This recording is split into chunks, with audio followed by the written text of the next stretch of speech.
আর রিজিক কোনখানে আছে এটা কিন্তু কেউ কবার পারবে না, কারণ আমার রিজিক যে আজকে আমি রান্ধিছি আমি আমার বাড়িতে আমি খামো কিনা সেটাও কিন্তু আমি জানি না।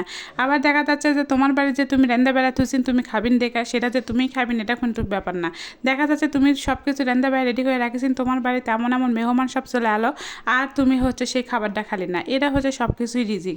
মানে ওই যে কয় না আল্লাহ কার ভাগ্যে কোন রিজিক রেখা দিছে সেটা কিন্তু কেউ কবার পারবো না।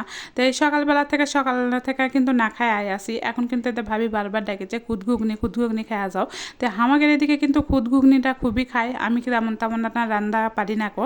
সবাই কিন্তু খুদের ভাত খায়, মেলা রকমের ভর্তা খায়, একদিন আমিও করবো, এই কর্ম করে আর করাই হয় না। তো আমিও একদিন করে আমার হচ্ছে স্বামীরে খাওয়ামো, আমার সেলকোনাকেও খিলামো। তো এইদিকে ভাবি আজকে নাকি খুদ ঘুগনি করেছে, তার নন্দের বাড়ি থেকে খুদগুলা লিয়াল ছিল, সেটা হচ্ছে আজকে আবার ঘুগনি করেছে।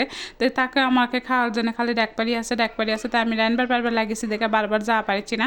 পরে আবার আমি আর আমার ভাগ্নি আবার অর্ধেক করে দুজনা খানু খাওয়া দেয়, আবার করছি যে হচ্ছে আলু সিদ্ধ করে ঝোল করবে। তাই আলু সিদ্ধ করে মাছ দিয়ে ঝোল কিন্তু আমাদের এদিকে খুবই বেশি খায়। আমাদের এদিকে কিন্তু বেশিরভাগ সবচাইতে তোমাদের ওই আলুর ঘাটি বুঝিন, আলুর ঘাটি দিয়ে কিন্তু বেশি ভাত খাওয়া হয়, কারণ আলুর ঘাটি যখন হচ্ছে আমাদের এদিকে নতুন আলু ঘাটি উঠে সে তখন কিন্তু সেই হচ্ছে মানে এদিকে পিকনিক করা হয়, আলু ঘাটি দিয়ে খাওয়া হয়। আর এদিকে আমার হচ্ছে মানে ভাগ্নি খালে টাকা গুনতে এসে কিন্তু কোনো রকমেরভাবে মিলাবার পারছে না। পরে আস্তে ধীরে মাথা ঠান্ডা করে আবার টাকা গুনে দেখে যে ঠিকঠাকই হয়েছে। আর এখন এই যে শাক তালানে দিব, তো আমি কোনোদিন হচ্ছে শাকের মধ্যে হলুদ দিই না, তো ভাবি আবার শাকের মধ্যে হলুদ দিয়ে দিছে। তো যাই হোক হলুদ দিয়েও খাওয়া যায়, মানে খাওয়া হলেই হলো বাপু। তো যাই হোক এদিকে হচ্ছে যখন শাকটা ভাজি হয়ে যাবে তখন কিন্তু ঝোলের তরকারিটা দিয়ে দিবে। তো আমাদের কিন্তু হচ্ছে একটা কথা কি আছে জানো, যে ওই যে আলুর ঘাটির কথা যেটা কোনো আলুর ঘাটি কিন্তু আমাদের এদিকে বিখ্যাত, বগুড়া নওগাঁ এগুলো কিন্তু আলু ঘাটি খুবই বিখ্যাত, কারণ আলু ঘাটি যদি একবার হয় তাহলে কিন্তু এক থালি ভাত নিমিশে খাওয়া যায়।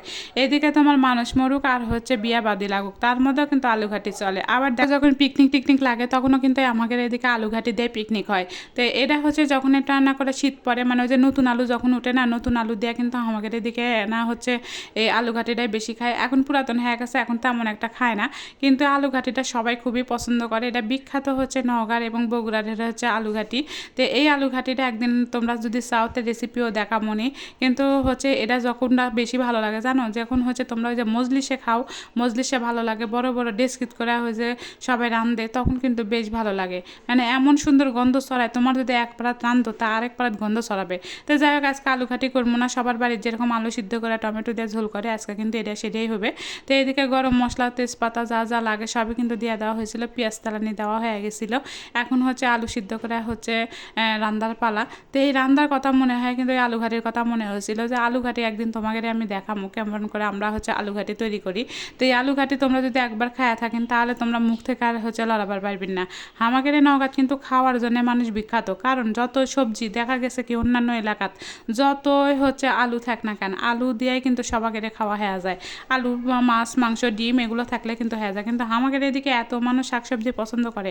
এই যে যেমন কলমি শাক, এই কলমি শাকটা কিন্তু আমার খুবই পছন্দের। এটা কিন্তু হচ্ছে ভিয়েত হয়, অনেক সময় দেখা যায় যে ধানের খেতে তার খেতে হয় ওগুলার থেকেও কিন্তু তুলে নিয়ে আসা হয়।